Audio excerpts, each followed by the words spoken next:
روحانی قرآن پاک کو تفسیر کے ساتھ سننے کے لیے ہمارے چینل رفیع اکرم آفیشل کو سبسکرائب کریں اور پاس میں دیے ہوئے بیل آئیکن پہ کلک کریں اور ایسے آنے والے ہر ایک ویڈیو کو فل واچ کریں اور اپنے دوستوں کے ساتھ شیئر کریں۔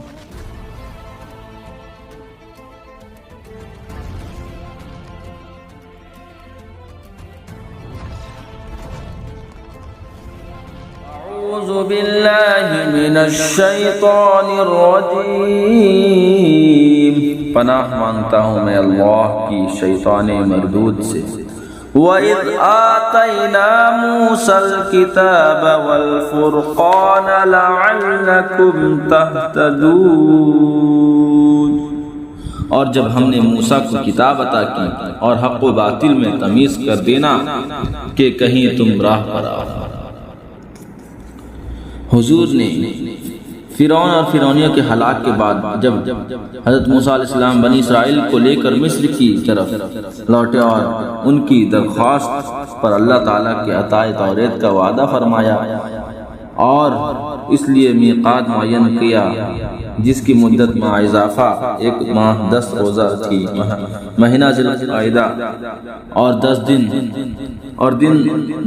ذی الحجہ کے۔ حضرت موسیٰ علیہ السلام قوم میں اپنے بھائی ہارون علیہ السلام کو اپنا خلیفہ و جانشین بنا کر توریت حاصل کرنے کے لیے کوہ طور پر تشریف لے گئے۔ 40 سب وہاں ٹھہرے۔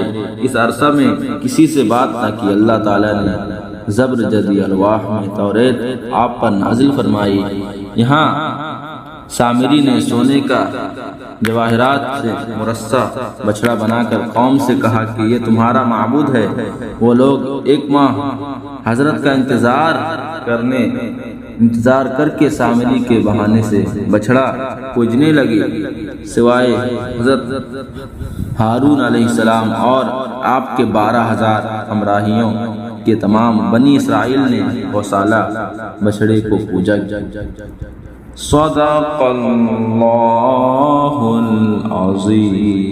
ایسے ہی قرآن پاک کے تفسیر کے ساتھ فل ویڈیو واچ کرنے کے لیے ہمارے چینل کو سبسکرائب کریں اور پاس میں دیے ہوئے بیل آئیکن پہ کلک کریں اور ایسے آنے والے ہر ایک ویڈیو کو اپنے دوستوں کے ساتھ شیئر کریں اور کمنٹ کر کے آمین ضرور لکھیں۔